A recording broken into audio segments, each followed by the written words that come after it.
Hello students, നിങ്ങൾക്കറിയാം payroll അക്കൗണ്ടിങ്ങിന്റെ അകത്ത് അടിപൊളിയായിട്ട് വരുന്ന ഒരു പ്രാക്ടിക്കൽ ക്വസ്റ്റൻ ഉണ്ട് അല്ലേ? അത് വേജസിന്റെ കാൽക്കുലേഷൻ ആണ്.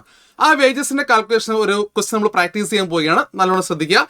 ഇവിടെ Smith an employee of an APC manufacturers is paid wages 70.25 per hour.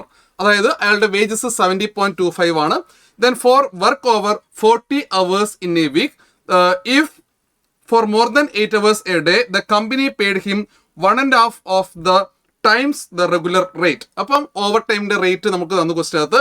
The company has to pay policy of the payment of wages at twice at the normal rate for working Saturday and Sunday. Holiday wages twice ആണ്, overtime wages 1.5 ആണ്, I mean 1.5 ആണ്. And during the month of January 2020, Smith worked for 22 working days of 8 hours each, 16 overtime hours and 1 weekend. And calculate the amount of wages due to him. Very simple question. അപ്പോൾ ഈ simple question നമുക്ക് വളരെ വളരെ പെട്ടെന്ന് നമുക്ക് solve ചെയ്യാൻ പറ്റണം. ഒന്നുമില്ല, നമ്മളൊരാൾക്ക് വേജസ് നമ്മൾ കൊടുക്കുന്നുണ്ടെങ്കിൽ അത് എങ്ങനെയാണ് നമുക്ക് കാൽക്കുലേറ്റ് ചെയ്യുന്നത്? എത്ര അവർ വർക്ക് ചെയ്തു അല്ലെങ്കിൽ എത്ര പ്രൊഡക്റ്റ് ഉണ്ടാക്കി, ആ രീതിയിലാണല്ലോ. ഇവിടെ അവർ ആണ്, അവർ ഇൻറ്റു റേറ്റ് ആണ്. 3 ടൈപ്പ് വേജസ് ആണ് നമ്മൾ ഇവിടെ കൊടുക്കാൻ പോകും. ഒന്ന് നോർമൽ വേജസ് ആണ്. നോർമൽ വേജസ് വർക്ക്ഔട്ട് ചെയ്യുന്ന സമയത്ത് ശ്രദ്ധിക്കേണ്ട കാര്യം നോർമൽ അവേഴ്സ് ആണ് അല്ലേ? Normal hours is equal to 22 working days ആണ്. 8 വെച്ചിട്ടുണ്ടാവും അല്ലെ? 22 × 8 ആണ്. 22 × 8 എന്ന് പറയുമ്പോൾ 176 അവേഴ്സ് ആണ്.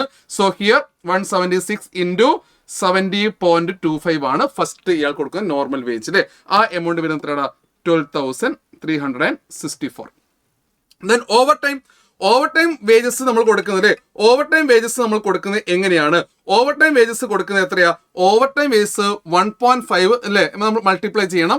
സോ ഹിയർ 40 hours നോർമൽ കഴിഞ്ഞു and 8 hours each and company paid himself. Then he is working 16 over time hours. അപ്പം ഓവർ ടൈം അവേഴ്സ് ഡയറക്റ്റ് നമുക്ക് തന്നതുകൊണ്ട് 16 അവേഴ്സ് ആണ് ഇൻറ്റു നമ്മുടെ റേറ്റ് വന്നിരിക്കുന്നത് എങ്ങനെയാ? 70 മാത്രമല്ലല്ലോ, 70.25 ഇൻറ്റു 1.25 ടൈംസ് അല്ലേ? അതായത് 1.25 ടൈംസ് ആണ്. സോ ആൻസർ വിൽ ബി, നമ്മൾ മൾട്ടിപ്ലൈ ചെയ്ത് കഴിഞ്ഞാൽ 1686. അതാണ് ഓവർ ടൈമിന്റെ വേജ്. ആൻഡ് നെക്സ്റ്റ് സ്റ്റെപ്പിൽ നമ്മൾ കൊടുക്കേണ്ട ഹോളിഡേ വേജസ് ആണ് അല്ലേ? ഹോളിഡേ വേജസ് 1 വീക്കെൻഡ് എന്ന് പറയുമ്പോൾ 2 days, സാറ്റർഡേ ആൻഡ് സൺഡേ വരുന്നു. സാറ്റർഡേ ആൻഡ് സൺഡേ 8 hours വെച്ച് നോക്കുകയാണെങ്കിൽ 16 അവിടെ ഹോളിഡേ അവേഴ്സ് വരുന്നു. സോ വീക്കെൻഡ് 1 വീക്കെൻഡ് വരുന്നു അല്ലേ? 1 വീക്കെൻഡ് എന്ന് പറഞ്ഞാൽ വീണ്ടും 16 days ആണ്. സോ 16 അവേഴ്സ് ആണ്. 16 അവേഴ്സ് ഇൻറ്റു 70.25 ഇൻറ്റു 2 ആണ് അല്ലേ? ഇൻറ്റു 2 വരുന്നു. So answer will be 2248. Right? അങ്ങനെ ടോട്ടൽ വേജസ് അല്ലേ? Total wages we can see that 16,298. So payroll അക്കൗണ്ടിങ്ങിന്റെ പ്രാക്ടിക്കൽ ക്വസ്റ്റ്യൻ വരുന്നത് ഈ ഏരിയയിൽ നിന്നാണ്. അടിപൊളി ക്വസ്റ്റ്യൻ ആണ്, ഓർത്ത് വെക്കുക, പ്രിപ്പയർ ചെയ്യുക.